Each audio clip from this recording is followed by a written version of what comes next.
আজকের গল্প অন্তর্দহন। শুরুটা বেশ ভালোই ছিল। যেমন আর 5টা সাধারণ মধ্যবিত্ত পরিবারের সন্তানরা বড় হয়, আমিও ঠিক সেভাবেই বড় হলাম। উত্তর কলকাতার বেশ নামী বস্ত্র ব্যবসায়ীর একমাত্র উত্তরাধিকারী, নাম ইন্দ্রজিৎ দত্ত। মায়ের আদর আশকারা আর নানান গোপন প্রশ্রয়ে কেটেছে ছেলেবেলা।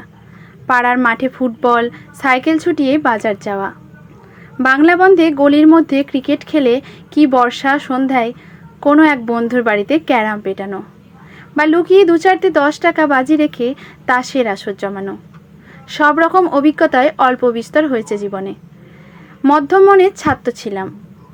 উচ্চ মাধ্যমিকে খুব সাধারণ রেজাল্ট নিয়ে ভর্তি হয়েছিলাম উত্তর কলকাতাতেই এক কলেজে। বরাবরই ছেলেদের স্কুলে পড়েছি। এ যাবৎ কোনো সুন্দরী সঙ্গ লাভের দুর্লভ সুযোগ জীবনে ঘটেনি।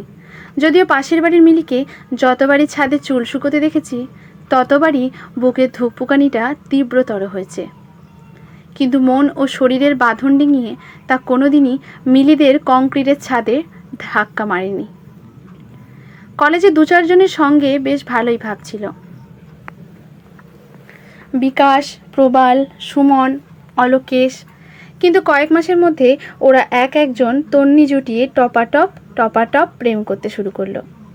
আমাকেও বহুবার ঠেলে দেওয়ার চেষ্টা করেছে প্রমীলা বাহিনীর দিকে, কিন্তু মেয়েদের সঙ্গে কথা বলতে গেলেই আমার হৃদস্পন্দন বেড়ে যেত 3 গুণ। মুখ দিয়ে গোঙানির শব্দ বেরোতো। বন্ধুরা শেষে হাল ছেড়ে দিয়ে বলেছিল, তোর দ্বারা আর যাই হোক, প্রেম জীবনে হবে না। আক্ষরিক অর্থে কলেজ জীবনে কোনো রক্ত মাংসের মানবিক সঙ্গে প্রকাশ্য প্রেম আমার কোনো দিনই হয়নি। তবে কল্পনার মানবীদের সঙ্গে আমার নিষিদ্ধ পল্লীর অভিসার ঘটত সময়ে অসময়ে, 4 দেওয়ালের মধ্যে, খোলা আকাশের নিচে, ব্যস্ত চৌরাস্তায়, বা কখনো ফাঁকা কলেজ করিডোরে, বা ভরা ক্লাস ঘরে, এবং এই বিষয়টি বন্ধুদের কেউই ঘুণাক্ষরেও টের পায়নি কোনো দিন। ওরা যখন মন দিয়ে ক্লাসে স্যারের লেকচার শুনত, তখন আমার কামাতুর দৃষ্টিতে ঝলসে যেত ক্লাসের পিয়ালি, বনানী বা রীতাভরীদের উপচে পড়া যৌবন।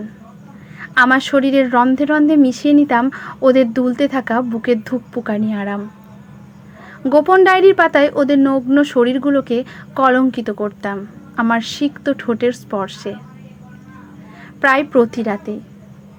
দেখতে দেখতে কলেজ জীবন শেষ হয়ে গেল একদিন।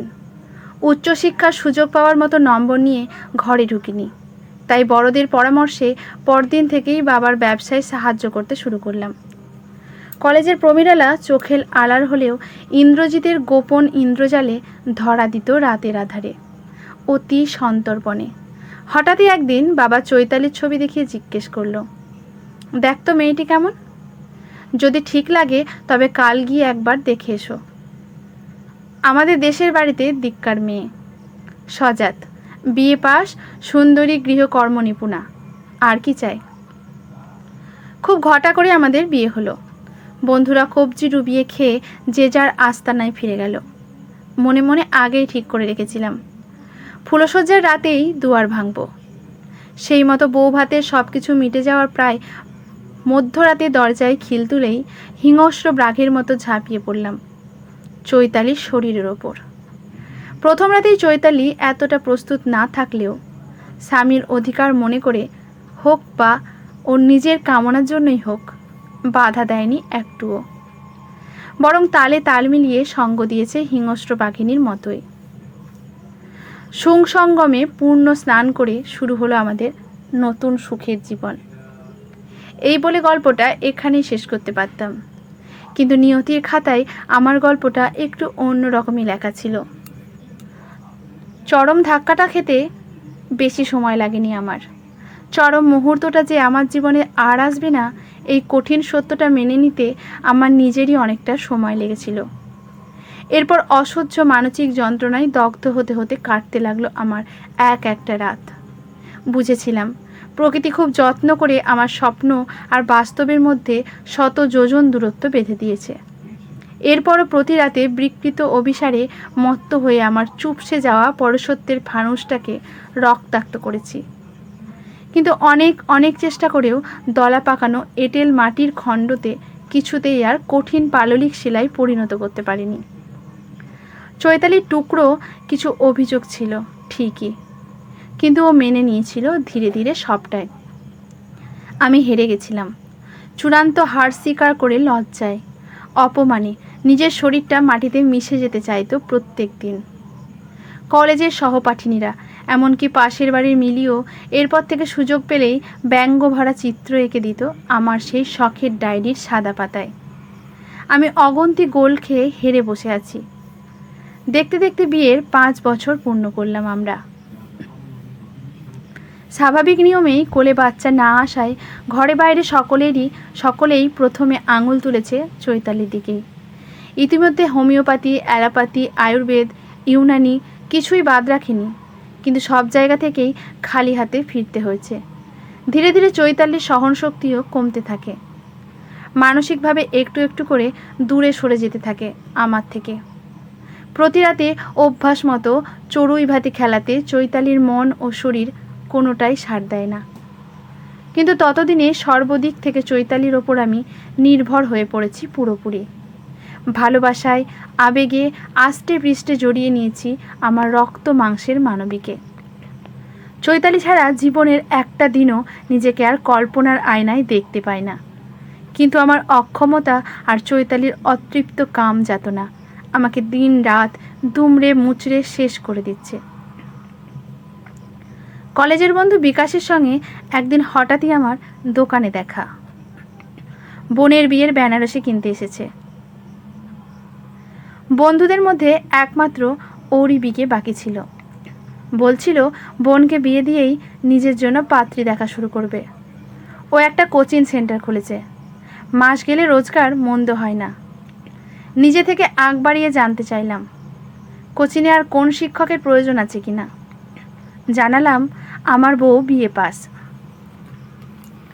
চৈতালিকে জোর করেই বিকাশের কোচিংয়ে পড়বার জন্য উৎসাহিত করলাম। ভাবলাম এতে হয়তো ও আরও একটু নিজেকে ব্যস্ত রাখার সুযোগ পাবে, তাতে যদি ওর দহন কিছুটা কমে। মাস দুয়েক যেতে না যেতেই চৈতালির মধ্যে আশ্চর্য পরিবর্তন লক্ষ্য করলাম।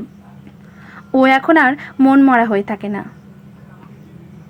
মায়ের সঙ্গেও কথায় কথায় ঝগড়াঝাটি করে না। গুরুজনদের যত্ন আত্মীর পরিমাণ বেড়ে গেছে। সব সময় বেশ হাসি খুশি থাকছে। বড্ড পরিতৃপ্ত দেখায় আজকাল ওকে। রাতের বিছানায়ও আজকাল চড়ুই ভাতিতে অনাগ্রহ প্রকাশ করে না। কিসের পূর্বাভাস বাড়ির বড়রা টের না পেলেও সবটা বুঝতে আমার বেশি সময় লাগেনি। জানি আপনারাও বুঝতে পারছেন। তবে কি ভাবছেন আপনারা? আমি চৈতালিকে দুশ্চরিত্রা বলবো? ওর অবৈধ ক্রিয়াকলাপের জন্য ওকে পরিত্যাগ করব? কিন্তু না, আমি না তো ওকে দুশ্চরিত্রা বদনাম দেব, আর না তো ওর এই অবৈধ ক্রিয়াকলাপের জন্য ওকে দোষারোপ করব। বরং বহুদিন পর আজ আমার নিজেকে বড় চাপমুক্ত লাগছে। একটা জগদ্দল পাথর আস্তে আস্তে বুক থেকে নেমে যাচ্ছে যেন। 5 বছর ধরে সমাজের সামনে চৈতালি আমাকে ওর স্বামী হওয়ার পূর্ণ মর্যাদা দিয়েছে। ভালোবেসেছে কিনা জানি না, তবে করুণা করেছে নিশ্চয়ই। সহপাঠী বন্ধু আর চৈতালিকে পরিপূর্ণ করেছে। আমার অক্ষমতার জন্য সারা জীবন চৈতালি ওর মানব শরীরকে কষ্ট দিয়ে বাঁচুক তা আমি চাইনি, চাইও না। তাই একদিক দিয়ে আজ আমি পরিতৃপ্ত। যদিও এরপর আমার অন্তর্দহন বৃদ্ধি পাবে বহুমাত্রায়, তা নিশ্চিত। কিন্তু তাতে কি? এই অধম ইন্দ্রজিৎ দত্ত নিপুণ দক্ষতায় তাকে ঠিক আড়াল করে রাখবে সকলের থেকে। এরপর থেকে প্রতিদিনই বিকেলে কোচিং শুরু হওয়ায় 1 ঘন্টা আগে আমি নিজে বাইক ছুটিয়ে চৈতালিকে দিয়ে আসি বিকাশ কোচিং সেন্টারে। আবার নির্দিষ্ট সময়ের ঘণ্টাখানেক পর ওকে নিয়ে আসি। পূর্ণ স্নানে কোনো দিনও এই শরীরকে পবিত্র করতে পারবো না জেনেই এখন শুধু প্রতীক্ষায় আছি ওই দিনটির জন্য, যেদিন চৈতালি বিকাশের হাতে হাত রেখে আমায় বলবে মুক্তি দাও। ততদিন এই মানবী আমার।